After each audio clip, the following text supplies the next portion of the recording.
welcome back to Omaze Kitchen, and I'll be cooking ogbono soup. And these are the ingredients I'll be starting with. First of all, we'll start with the beef, steaming the beef, and by steaming the beef, we'll add some cow skin. I like dicing some to have when you eat, you just be throwing some into your mouth, and these are the big one. And this is bone flakes or poroko, and there's a pot of basil. You already know the mixture of this. And for ogbono soup, you don't need curry or thyme. All you need is just your salt and your mangi. All right, let's steam the beef.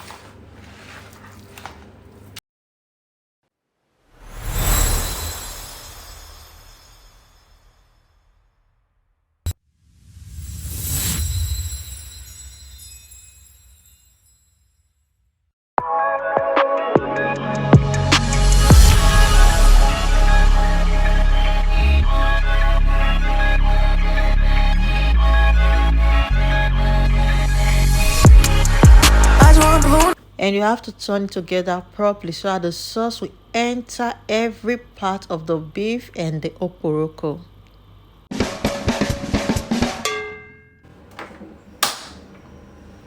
Then you leave it for it to cook. While cooking, you start preparing the stuff for the ogbono soup. That I'll be using, because we have different ingredients most times when you want to cook ogbono soup. And this is the ogbono itself. I don't know if they have another English name for it, but we'll call it ogbono. So I'll have to blend it. And this is ugbewe. They'll call it ugbewe for my tribe. The different tribe call it different names. But the easy name to call it is native mangi. Yeah. Then you need your crayfish, salt, very important. And your red oil, very important. And you need just your chili. So call it, we call it, what do you call it? Atarodo. Camaro pepper, different chili, then your onions, then bitter leaf. All right, let me start by blending the ogbono.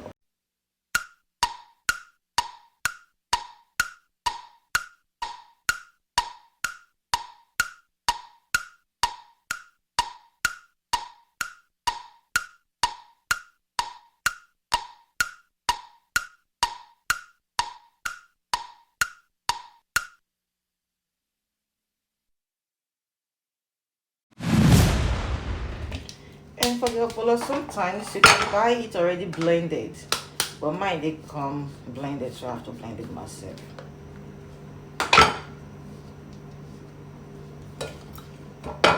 So you go through it. If there is anyone that is not blended, we should always find some. Yeah, take it here.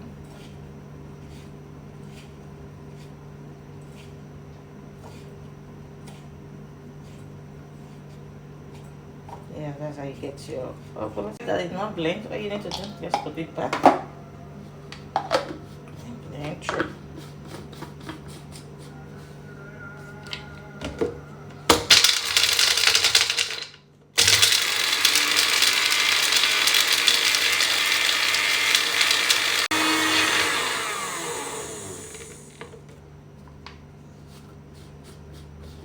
Those two ones. I did not blend the first time. Yep.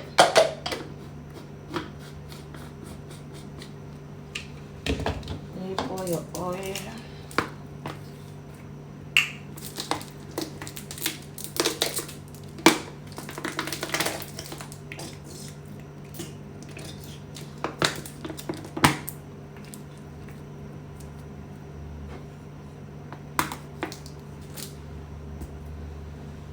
For the oil and the ogbono to ferment properly and mix together, there are different ways of doing it, but this is how I'm doing this one. You have to put it on a very low heat, the lowest of the low of the gas cooker you're using, and just stir it and watch it ferment. While the beef is still steaming, you can be adding everything you want to cook with, because this is the process of cooking and you're not taking anything out. So I just choose to put my native mangi because I want it to steam into the beef and the soup.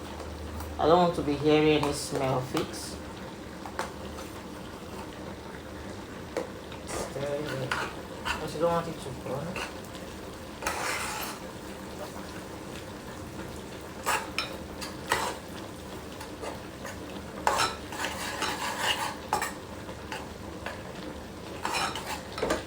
that is cooking.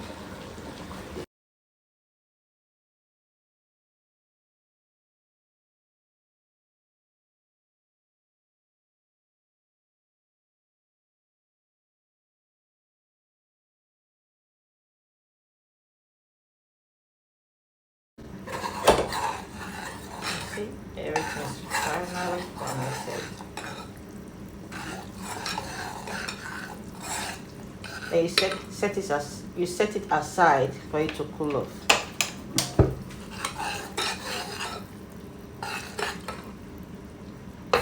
As the beef is still steaming, you can just blend your pepper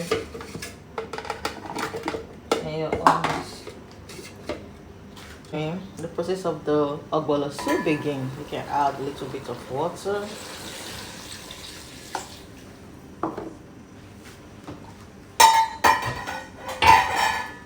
And the chili you blended.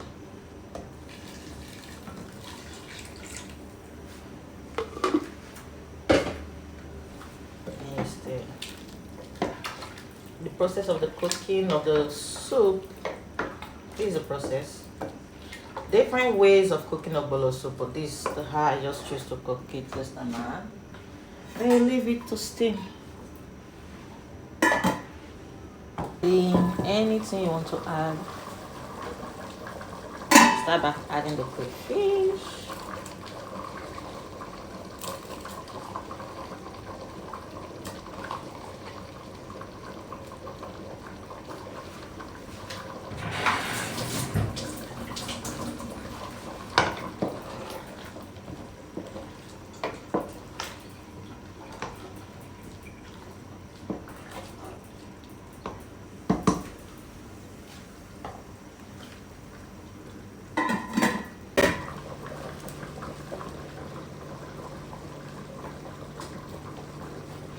A little bit of salt.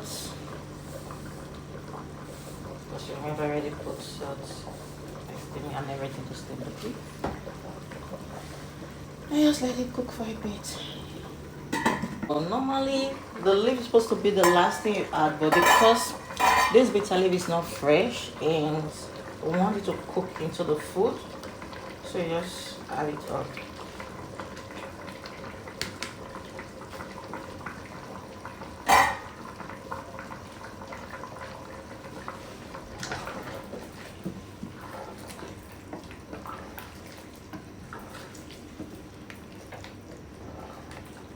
You can take out the beef, some of the beef, so that when you pour the mixed oil and the ogbono, there will be space for it to ferment properly. And at the second time, you don't want your beef to be too soft, so still gonna pour it back. But the cow skin take time to get soft, and this shaki is very soft, so you can just take it out. Then later you pour it back in after pouring the ogbono. After taking out the beef and the shaki, you add some water, not too much, but just a little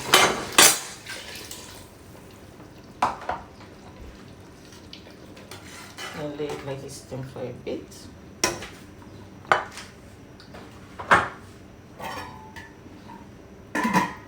Pour our ogbono.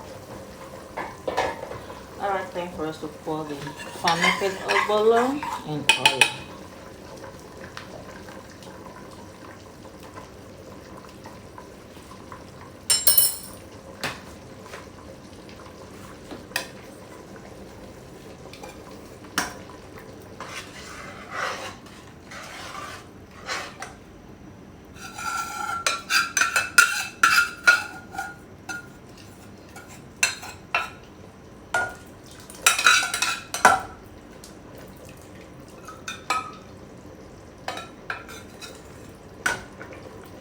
Just let it cook. The soup cooking. And the reason why I don't have too much water at the beginning, so if it's too thick, you can add water. Like I'm about doing right now because it's too thick. So you just add a little bit of water. Still not too much. because cooking ogbono soup is kind of tricky. Then when it cooked and you see it's still too thick, you can still add a little bit of water. It's better you add little by little than add a lot. And you don't cover it when it cooks, just leave it. And you keep stirring so it won't burn at the bottom. While the ogbono soup is cooking, now we can add our beef meat we took out. So that everything will cooked in.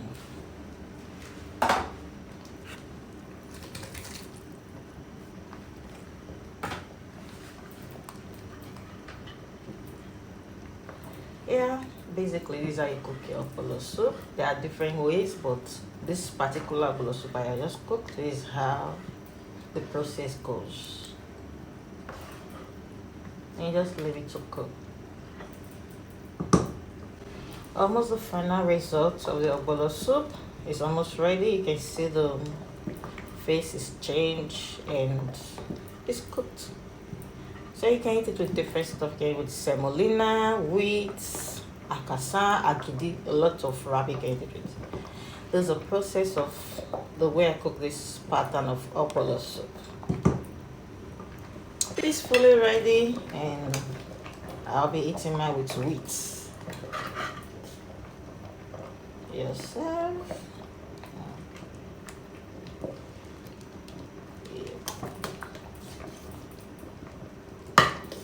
Looking for the